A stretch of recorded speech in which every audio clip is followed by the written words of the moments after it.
Okay, so over the past 2 years, with no doubt about it, Fortnite's definitely taken over the entire gaming scene, and the spotlight's basically been on them. Now, throughout that entire time, Epic Games has definitely messed up a few times, and even before Fortnite, Epic Games definitely has some things in their past that they probably don't want you to know about, otherwise you might think of them a little bit differently. So today we're going to be going over some things that Epic Games probably doesn't want you to know about, but I'm here to expose them. Come on. Make sure, if you haven't already, hit the like on today's video. Also subscribe if you are new to the channel and you do enjoy what you see. If you are already subscribed, make sure to turn on the post notification bell, because YouTube, their notifications are trash. And I guess let's expose Epic Games. Literally only 2 months ago, some Epic Games employees, people who've worked for Epic Games for years or even just months because of Fortnite, some of those former employees, they broke the non-disclosure agreement that they were required to sign when they did work at Epic Games, and came out about the actual work experience that they got working for Epic Games. Over about just a dozen interviews over the course of several months, many of these former employees,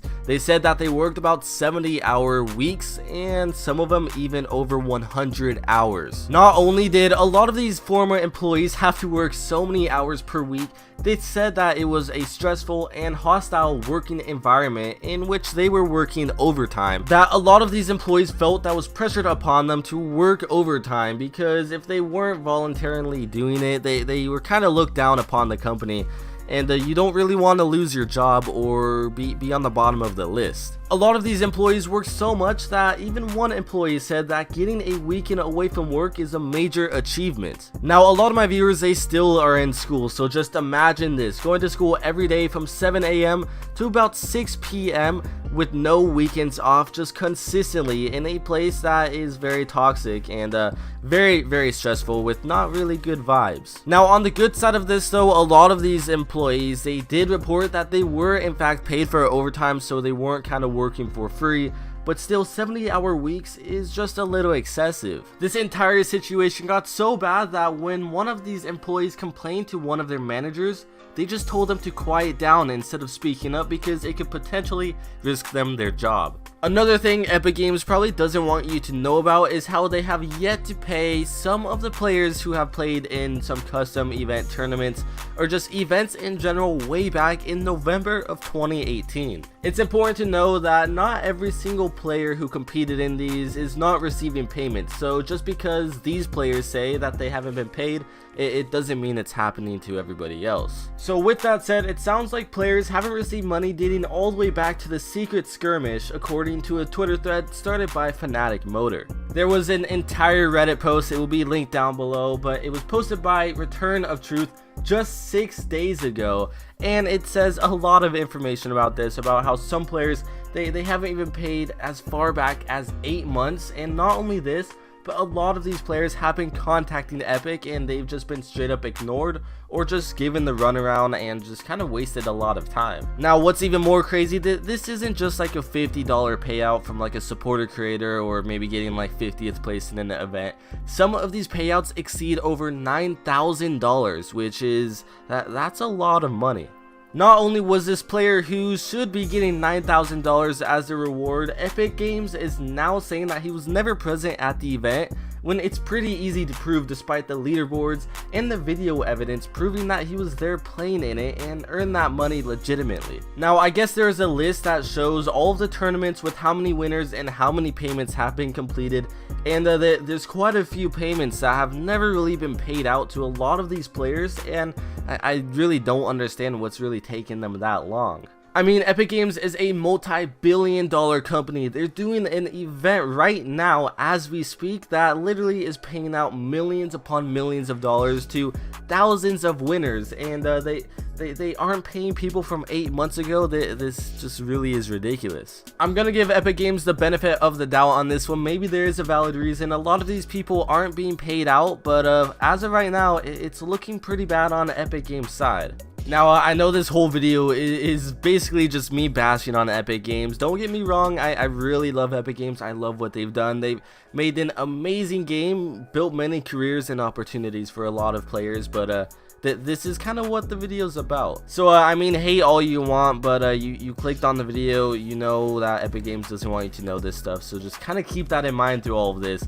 I don't hate Epic Games, I'm just feeding you guys the facts. Now, way back in 2018, Epic Games was actually trying to sue a 14-year-old boy for cheating in the game. Like cheating. They're gonna sue him and take money from this family because the kid was cheating in Fortnite. I mean, honestly, I kind of understand Epic Games, they have like a zero tolerance for cheating, but to go as far as to try and sue the family because of the kid cheating in the game is a little excessive, when they literally could just ban the kid's account, ban their IP, you know, make sure he doesn't come back, or just keep banning the account with their anti-cheat software. But they went and took it all the way to the judge. Now, luckily for the 14-year-old boy's family, this never fully got taken all the way to the extent. I mean, they didn't lose any money, maybe except on lawyers or whatever, but they didn't get sued millions of dollars like you would think. I mean, if anything, Epic Games totally played himself, because they were unable to prove that the boy, or the 14-year-old kid in this situation, the one who cheated,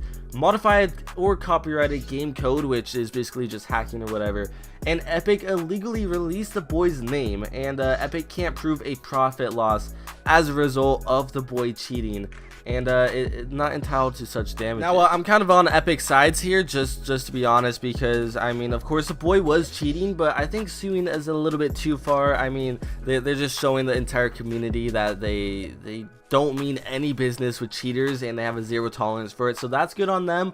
But to go as far as suing that's pretty crazy. Now, you might be wondering, why would they sue him and not just ban him? Well, they did ban him. In fact, they banned him more than once, and the kid kept making accounts and proceed using cheats. And what's stupid is that the kid was sharing it on YouTube. He was making YouTube videos that was showing him cheating, so he kind of asked for it. That's why I'm kind of on Epic Games' side on this one, because the kid kept doing this.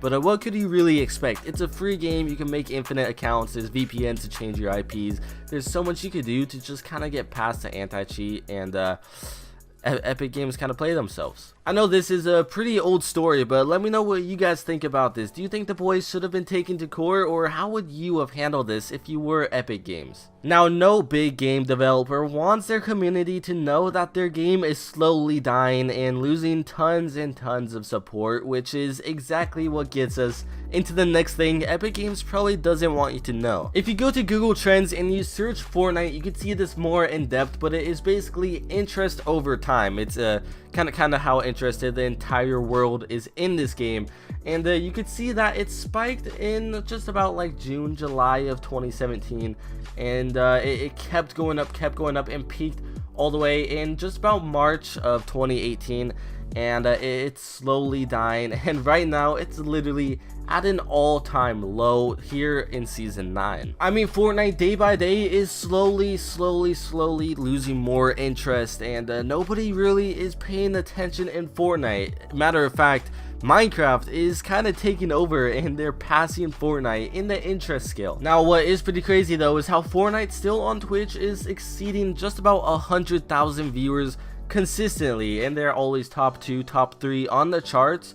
If anything, they're number 1 for most of the time. But I mean, of course, with the World Cup, Fortnite, I don't know what's gonna come next after. I don't know what's gonna happen to the game. It's losing popularity, and that's kind of the only thing the game still has for them. I don't know what kind of killed the game. Maybe just the consistent updates. The listening to the community wasn't very well. Apex came around. Apex kind of put them back in their place, got the game back up on their feet when they did listen to the community, and now it's going down once again. But honestly, I kind of think it's kind of funny how Minecraft has taken over Fortnite in the interest scale once again. Literally years later, Minecraft, they just passed their 10-year anniversary, and they passed Fortnite. Anyways, guys, that's gonna wrap it up for today's video. I hope you have enjoyed. If you have, make sure to leave a like, and also subscribe if you are new to the channel. Let me know if you want to see more videos like this, because I have found more info about Epic Games that they probably don't want you to know about. But anyways, I will see you guys next time.